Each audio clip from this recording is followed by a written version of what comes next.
Welcome. In today's lesson, we're going to be discussing the Pareto principle, which is also known as the 80-20 rule. This is a type of mental model or rule or looking at the world, which can be beneficial for your marketing efforts, your business overall, and really just your life in general. So the principle basically says that 80% of the results come from 20% of the efforts involved. So how that would apply to business is generally 20% of your employees deliver 80% of the results for your business. 20% of your marketing delivers 80% of the sales for your business. 20% of the emails that you send out deliver 80% of the sales for your business. That's kind of a universal thing across the board. It's a rough principle. It's not 100%. It's not exactly 80-20, but it is a good mental model or a way of looking at things to improve and optimize your efforts for your business. So really what I would like you to do ideally is to look at all aspects of your business and try and apply this rule whenever possible. Look at your employees, right? Who's delivering, who's that top 20% of your employees that are delivering the best results? What are they doing that's different, right? And how can they potentially be optimized, and how can you get more employees like that? And then you'll also know the employees that aren't delivering and how they can potentially, be improved. Look at your top marketing efforts. So if you have 5 different marketing channels that you're doing social media, Google Ads, email marketing, search engine optimization, if you have five in general, what's the number one marketing channel for you? Okay, it's delivering the best results.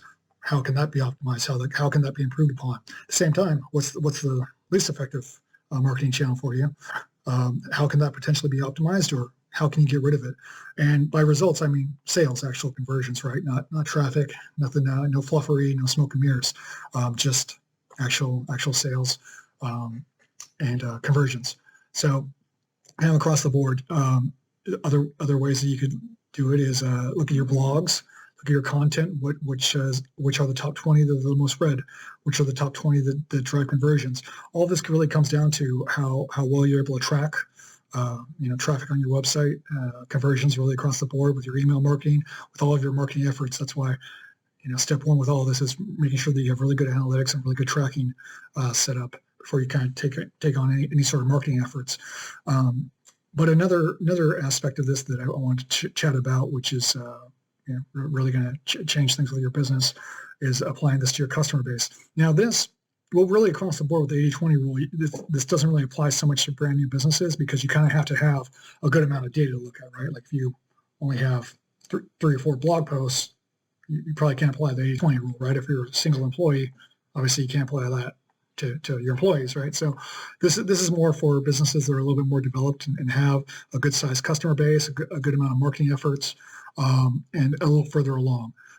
Of course, new businesses, this is still good stuff to know. It's just actually applying it. You need some actual data in there to make those comparisons, right? So your customer base. What I would like you to do is look at your customer base and look at your top 20% of customers.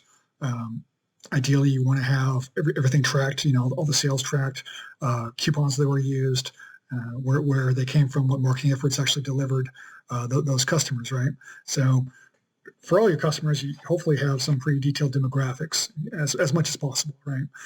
Depends on your business and what you're doing. Obviously, if you're doing B2B, it's a little bit of a different structure, but what's their location, what's their gender, as many details as possible. And we've already covered that many times in a few different videos.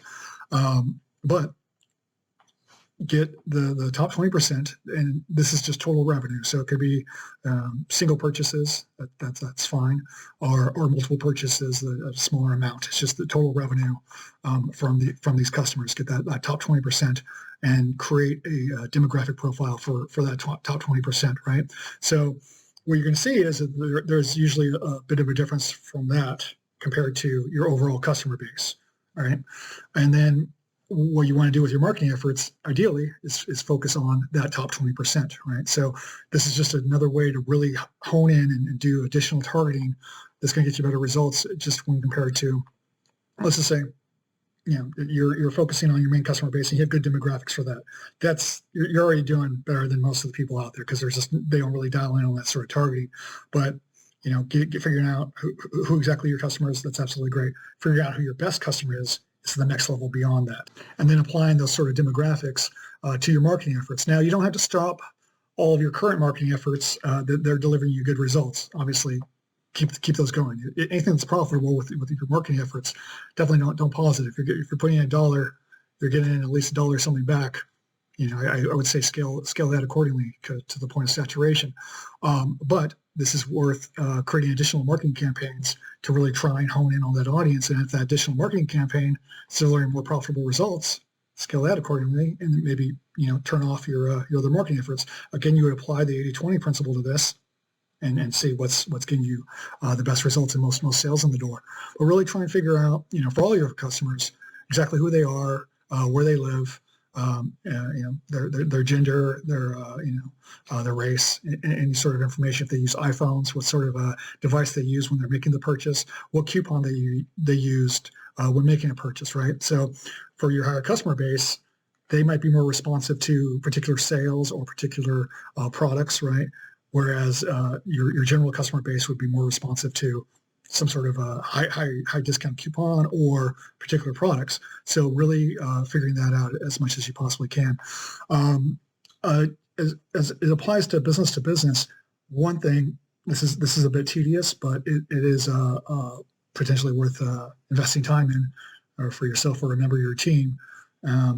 This would be actually looking up on LinkedIn who these people are, right? So, and that's only because your business to business, your potential profit margin for that is much higher, right? So if you get a business to business wholesale client, they're going to be buying a lot of product from you, so it's worth putting in this effort.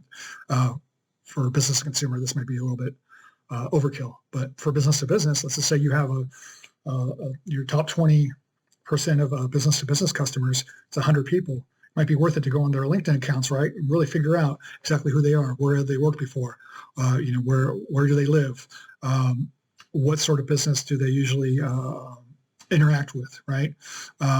If they've worked, let's just say, again, using a CBD company, and you look at the LinkedIn for the top 100 for business to business customers, and they've all previously worked at nutrition companies, right? That's telling, right? And maybe not all of them, maybe 80% of them work in nutrition, have worked in nutrition companies previously to running their CBD business or whatever business effort they're currently in. So that tells you, okay, what sort of language should you use? What sort of images should you potentially use with that audience, right? They would probably be highly responsive to nutritional vocabulary and images. And it's just something, you would also share with your sales team, because when they're talking to them on the phone, that's potential valuable information that could be brought up during conversation. Your sales team might already be doing that. They might already do a bit of a background search if they're doing calls, but that's valuable information to have. And really what you're doing is you're kind of building a detailed profile for each one of those business-to-business customers. But again, this applies to business to consumer as well. It's just whatever information you can include. So on your end, how can you really get great tracking on your site to make sure that you know what coupons they use, exactly what products they purchase, how much they've spent, what their average per purchase amount is, what their overall purchase amount is, if they're subscribers to your email list, and what marketing channel is delivering them, right? So if you're running Google Ads and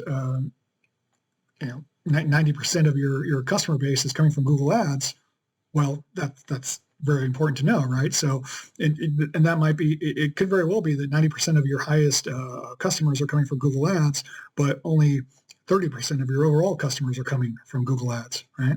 So it would be worth it to maybe run a separate Google Ads campaign to really kind of optimize and focus on that audience and use a verbiage that relates to nutritional products or whatever it might be. It's all about targeting, really just focusing in on that targeting.